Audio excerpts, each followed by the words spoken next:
як Shimash. My name is Borat. This is my country of Kazakhstan. It's nice. Hello everyone. Just in case, you might want to check the infos Borat gives you about geography and history. Let's do it together.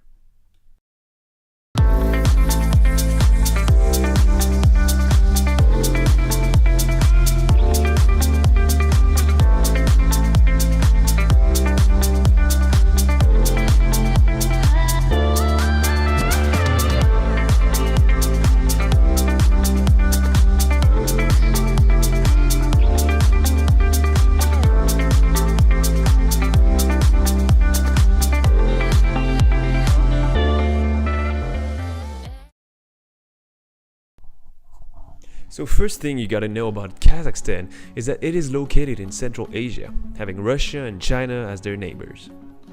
And that's possible because Kazakhstan is a large country. It is a very large country. In fact, it is the 9th largest in the world with 2.5 million square meters, and its size is roughly similar to continental Europe. Even though it is large in area, most foreigners have the impression that nothing ever happened in Kazakhstan, that it would just be another ex-communist country finishing its tan.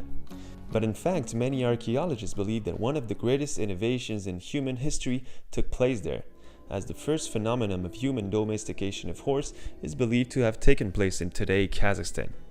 And that innovation eventually led to the first massive conquest and migrations of the antiquity. A prehistoric people called Proto-Indo-European, originating from a land located in modern-day Kazakhstan, would have invaded many countries thanks to the speed and endurance of their horses, settling in India or Greece. And it is believed to be the main explanation for the similarities of languages we call to the Indo-European. Many civilizations of the antiquity were in fact built on a single basic culture, where the word dad was said the same way in India and in France. And since those times, Kazakhstan remained a home for many nomadic invaders before they overran the European and Asian kingdoms. The Huns, the Alans, and the Turks were some of them, leading to the direct creation of many European and Islamic states, such as modern-day Hungary, the Kingdom of Bulgaria, the Seljuk dynasty, or the Great Ottoman Empire. And of course, when talking about nomadic invaders, you could never miss the Great Mongol Horde. It is the son of Genghis Khan that invaded Kazakhstan, that formed the first Mongol state that lasted for a few hundred years, called the Golden Horde.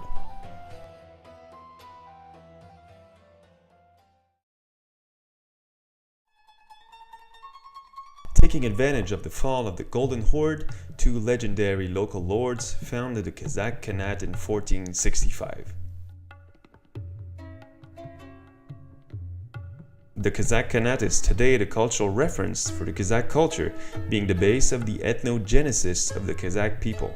In other words, the birth of a single genetic and cultural identity under one nomadic Muslim and Mongol prism.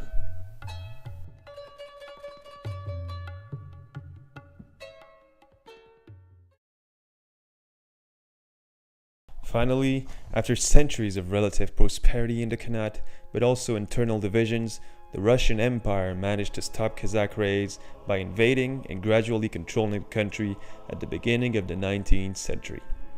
The territory was incorporated into the empire, schools teaching Russian, and Russian administration disrupting the traditional nomadic lifestyle of the Kazakh people.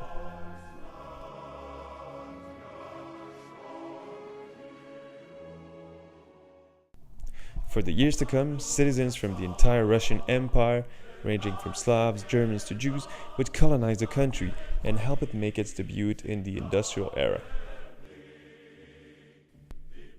Even though the colonization was subject of many criticism, it is undeniable that a cultural exchange took place and that a real fraternity between Russians and Kazakh emerged. It is, for example, no accident if the Soviet soldier that raised the flag on the Reichstag at the end of World War II was of Kazakh ethnicity.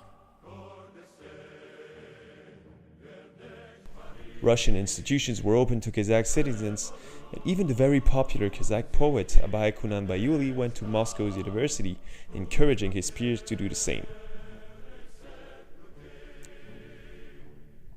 Nevertheless, tensions were growing and revolts were erupting.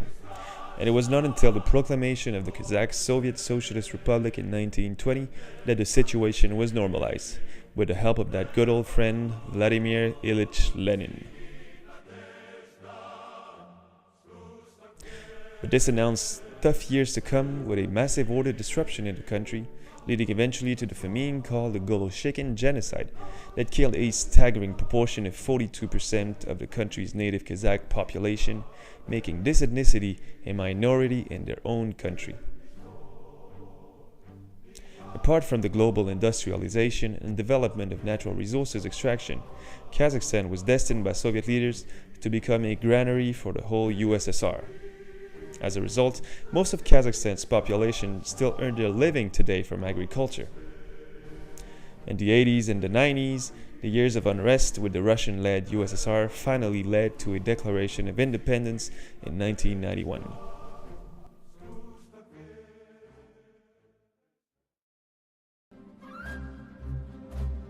Since that day, the ex-Soviet leader Nursultan Nazarbayev became the country's first and still current president.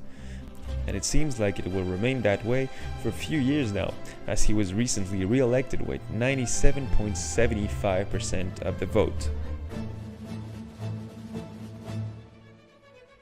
Even after 2 centuries of the Kazakh-Russian relationship punctuated by violence, the two countries are still today very intertwined.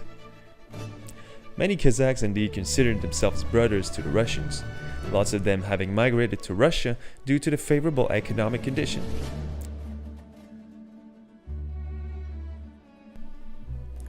But maybe that was not the best move.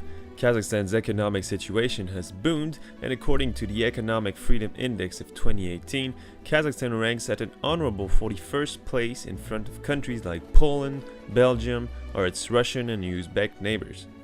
That economic freedom resulted in a few years of exceptional growth, for example 13.5% in 2001. Even though its economy has recently stagnated, mostly due to the low oil prices, it is projected to reach a stable growth next year and for the years to come.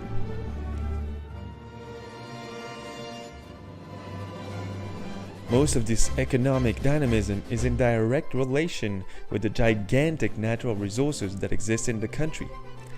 Home of the 12 largest proven reserves of oil in the world, Kazakhstan is also the leading country in uranium reserves.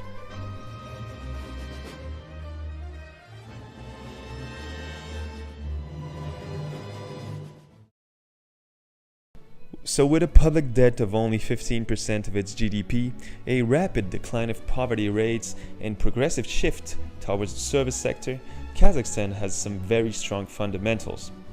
The Kazakh government has definitely some margin of maneuver, but in order to sustain a stable economic growth in the years to come, democratization and more diversification will be the most crucial challenges. So I thank you for watching. Hoping you won't trust Borat to learn anything else about any other country in the world. Have a nice day, everyone.